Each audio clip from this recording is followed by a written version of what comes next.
Hi there, Capricorn, and welcome back to Star-Lordess Tarot. This is your tarot forecast for the month of December 2025, not to be confused with the regular monthly that is already up on the channel. If you haven't seen it yet, go and check it out. This is just a little bonus quick read for the month. And yeah. Before we get started, I would like to wish any of you December Capricorns a very, very happy birthday and happy holiday season. I hope your season is beautiful, peaceful, lovely, and joyful. So let's get started. As your overall energy, you have the Seven of Pentacles in the upright position, which points to reevaluation.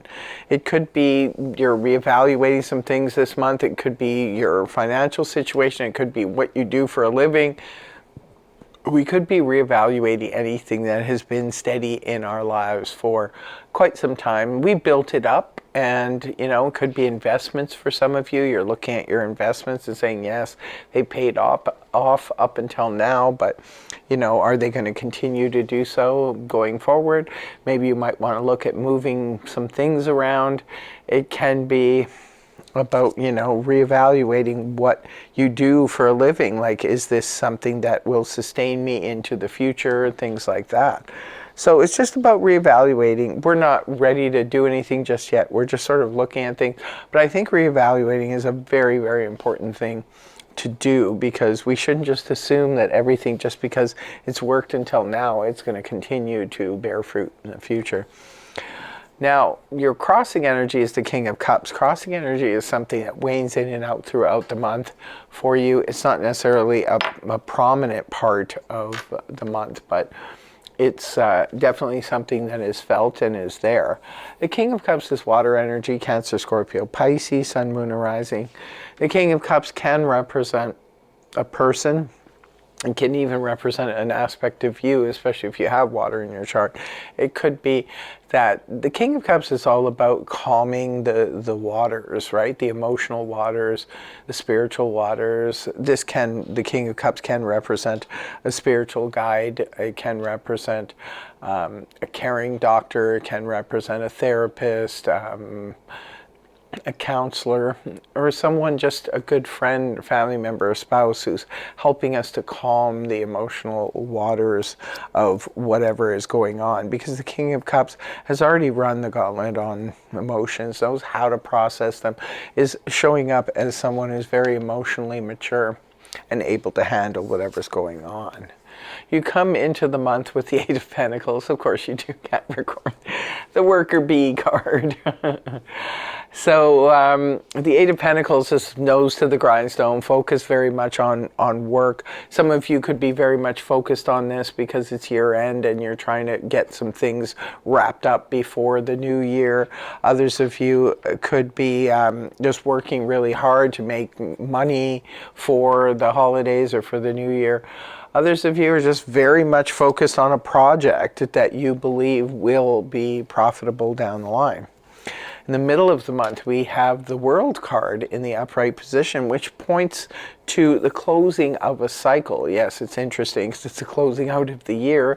Maybe some of you are closing out a cycle because this is the end of, say for example, maybe you're retiring and, December is your last month at work.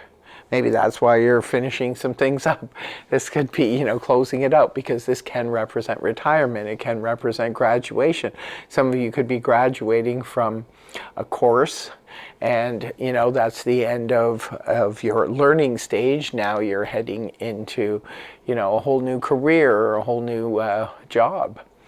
So others of you, it can represent signing the final divorce papers, and yet others of you, it can represent closing out a cycle. Maybe you've lived in your home for many years, raised your family there, and now it's time to downsize. So you could be looking at selling the property.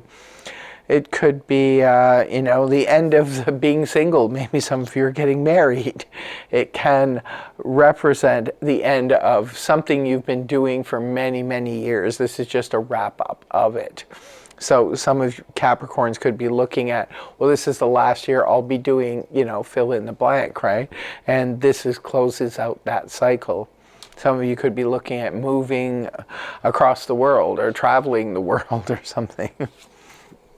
And the last card you have moving out of December is the Seven of Cups. This is all about options and opportunities. It's a lot of options, a lot of opportunities. Very Neptunian energy. Be careful with that because it can cause some confusion. Remember, a lot of these options here are not really feasible. They're not recommended. You have to really go through them with a fine-tooth comb. You can't just willy-nilly pick from the Seven of Cups. I mean, you can, but it's not really a Capricorn thing to do. You guys like to make sure you know what you're getting into, and that's very smart. You're in a real evaluating stage, so makes sense. Now, the Seven of Cups can be anything from picking a travel destination to picking a home, an apartment, to picking a job, to picking a career, to on dating sites, picking somebody to date. Whatever it is, just be careful. We have to go through our options with a fine-tooth comb when it comes to the Seven of Cups, because there could be illusions around. It's technically the sandcastles in the air, right? So we have to be very, very careful. The options are there, but we have to be careful making the choices. I always say it's better to have too many options than none. So in closing, I'm pulling 2 cards from the Wisdom Oracle deck. Finish off this read. The first one is the never-ending story. Capricorn, the never-ending story. And the second one is tick-tock. Tick-tock, time's running out. You got to close that cycle. So that's what I have for you, my dear Cappies. I hope you have a wonderful, wonderful month of December. It is your time to shine. So shine away. So all I can say is thanks so much for joining me. And I hope this reading helped you. If it did, please feel free to like, hype, share, and subscribe. And I will see you again in the next video. Take care. Much love. Namaste. Bye-bye for now.